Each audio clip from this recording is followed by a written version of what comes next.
Forgotten Soldier, page 386. 386. One day, there was a line of trees, or a hedge or saplings, which I can still see as in a drunken dream, and beyond it the wide, very wide field which we planned to cross. We could see some buildings on the crest of a small hill, and we were hungry and had decided to search them for food. Halfway across the field, the sound of planes made us look up. 2 Yabo planes were seeking some prey. 7 of us melted into that enormous stretch of ground, and 2 ran, Frosh and myself. Like hunted animals intent on self-preservation, each man thought only of himself, and no one shouted to us.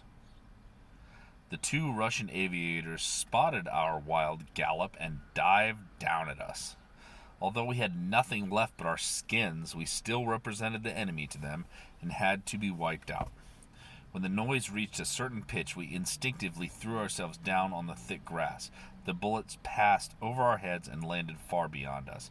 When we lifted our heads, we could see the planes completing a graceful arabesque against the stormy blue and black summer sky.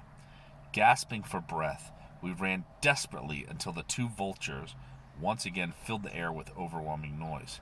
The planes made 2 more passes after that, peppering the ground with bullets, each time 20 or 30 yards wide of the mark. Like a terrible joke, the planes roared down a 4th time at the trembling, sweating grasshoppers, which were ourselves. Suddenly, as if by a miracle, we came to a ditch and fell into it. Without seeing them, we distinctly heard the roar of Russian rockets, which turned both banks of our ditch into ridges of broken earth. Our friends were sure we were dead. The planes made 1 more pass and flew off, undoubtedly convinced that they had brought our wanderings to an end. When we walked out through the whirling dust, our companions greeted us with shouts of incredulous delight.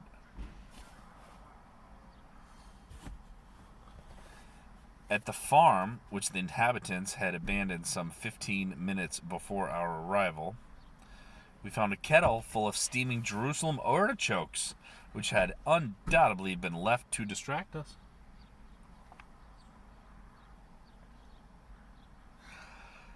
We went on our way, gorging on this unexpected windfall. 2 days later, during which we twice collected potatoes from Russians at gunpoint, we ran into an interminable convoy retreating into Romania and were inescapably absorbed into it.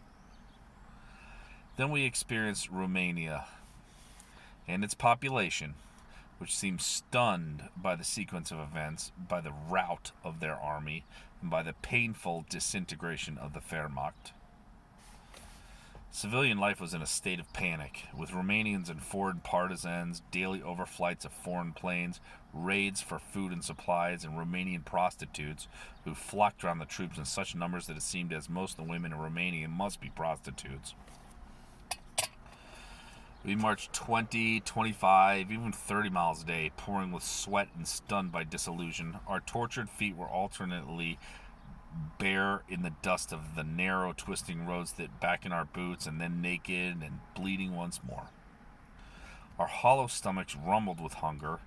There were raiding parties, reformation of units, and a lunatic rabble whose fringes and surfaces were skimmed by military police intent on discipline, and as always, alert for the possibility of exemplary executions. The landscape was profoundly romantic, but we had been transformed into ravening wolves and thought of nothing but food. A particular episode emerges from my memories of disorder, a tragic paroxysm which still seems to me a symbol of humanity gone mad. We were in the mountains and had just been through a town called Regen, which at the time was known as Arlau or Erlau. We were tramping along, gray with dust and pouring with sweat. We had miraculously escaped incorporation into several scratch formations, and our interminable, wretched column was twisting through what seemed like an infinite chain of mountains.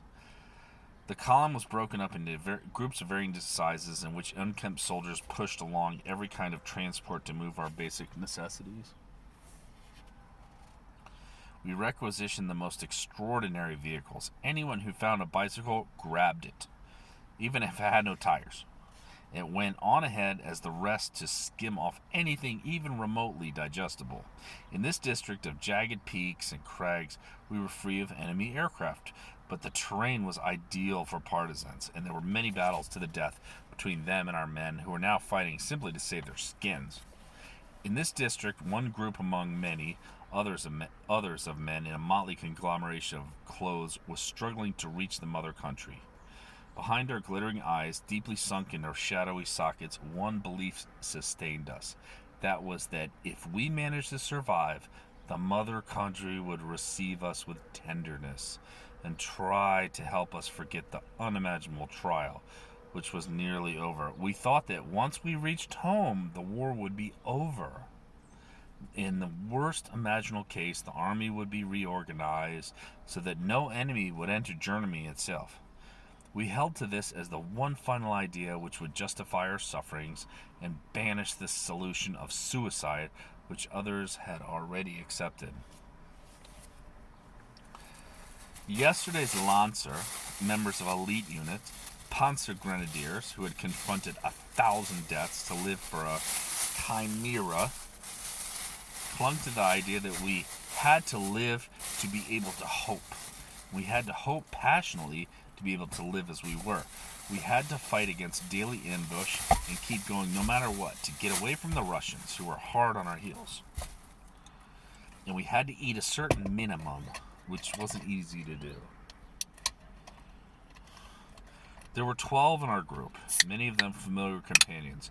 Schlesser, Frosch, Lieutenant Fallers, Lenzen, Kellerman, and then Hals and me, kept together by a miracle of silent fraternity. Hals, who had grown startlingly thin, was forcing his large bony body along the narrow mountain road some 4 or 5 yards ahead of me. He often walked ahead of me, which gave me a certain sense of security, although his large body was seriously reduced. He was stripped to the waist, wearing a leather belt and a band of cartridges for the Spandau machine gun across his chest. A Russian blouse, in anticipation of the cool evenings of this altitude, floated from the leather pouch that held his few possessions along with 4 or 5 grenades. His heavy steel helmet seemed to be riveted to his head, and the lice in this filthy hair must have died for lack of light. Many men had thrown away their heavy helmets, but Hals felt his was the last link with the German army, and that during this terrible trial we should try to remain soldiers rather than degenerate into tramps. I kept mine, too, as a sign of solidarity, dangling from my belt. Someone up ahead shouted for us to come unsee. He looked down into a leafy ravine. A camouflage truck bearing the inscription WH had crashed to the bottom. Lenzen was already running down to have a closer look. "Watch out!" somebody shouted. "It might be a trap." Lieutenant Fallers had joined Lenzen. We drew back, certain that the partisans had arranged a booby trap, and that we would see our 2 companions blown to pieces any minute. However, a reassuring shout floated up from the gulp. "A windfall! My God! It's like a whole commissary!" Within seconds, we were all running toward the miracle. "Look at that! Chocolate! Cigarettes! First! Good God! There's 3 bottles! 2! "Shut up," said Schlesser. "You have the whole army down here. It's a miracle no one found this thing before." "So many delicious things," said Frosch in an almost tender voice. "Let's all grab everything we can. We can share it out later on the road." Frosch and another fellow loaded themselves heavily and climbed back to the road to keep watch. Thousands of men were wandering very close to us. We would try to take everything. He had almost completed the job when our two lookouts shouted, "Achtung!" We ran into the bush and he heard the distant roar of a motorcycle. The engine slowed down and seemed to stop. We ran off through the thorny growth, clutching our precious cargoes. We were used to getting out of the way of a hurrying and melting into the ground with an unfriendly eye might be too interested in our existence. We could hear some non-coms shouting and suppose that our two companions had been caught by a military patrol, perhaps even military police. "Those two sods were caught with bottles under their arms," muttered Fallers. "Let's get out of here as fast as we can. Someone's coming down. An MP. I saw his badge. Hell, let's get out of here." Everyone ran, scattering into the bushes as if Ivan himself were at his heels. We regrouped after 500 or 600 yards, hiding behind a rocky outcrop. "I've lost enough breath because of those bastards. If they want to chase us this far, I'll take care of them." "You're crazy. Don't talk like that. What are you trying to do to us?" "Shut up!" Hals said. "You'll never make it home anyway. Ivan's going to get you for sure. Why didn't you think for a moment of Frosch, another fellow who've been caught?" "We might as well eat," said Fallers. "I've had enough of giving orders and sweating and shitting in my pants like a baby when I'm scared. So let's get started. If we're going to die for it, all the more reason to fill our bellies while we can." Like hungry beasts, we wolfed down the contents of the tins and the other provisions, masticating loudly. "We'd better eat it all," Linson said. "If we're caught with anything in our sacks that wasn't handed out, we'll be in trouble." "You're right. Let's eat it all. They won't slit us open to see what's inside. Although it would be just like those bastards to check our shit." For an hour we gorged ourselves until we were almost sick. Then it grew dark. We returned to the road by a devious route. Linson stepped out of the brush first. "Come on, the coast is clear." We went on for 300-400 yards, passing once again the hole with its unexpected windfall, which had allowed us to fill our famished stomachs for a moment. There was no one in sight.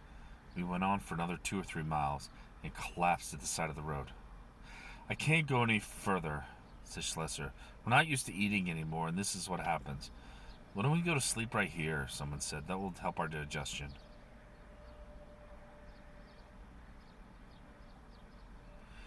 Toward 2 o'clock in the morning, a large group of German soldiers came by and woke us up.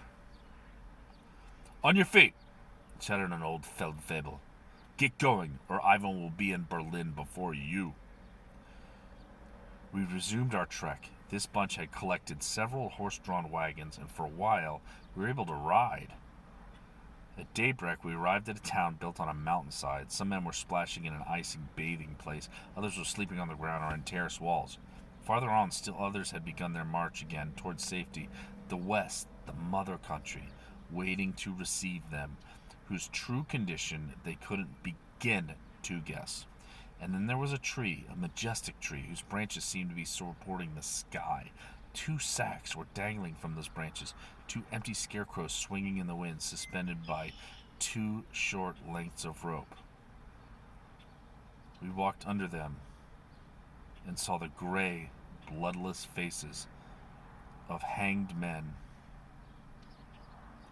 and we recognized our wretched friend, Frosch, and his companion.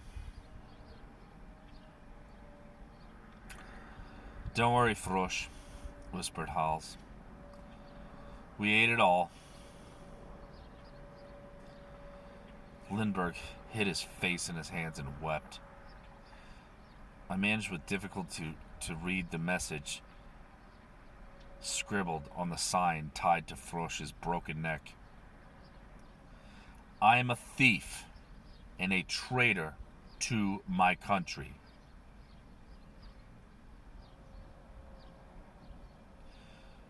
A short way off, some 10 policemen in regulation uniform were standing beside a sidecar and a Volkswagen. As we walked by them, our eyes met theirs.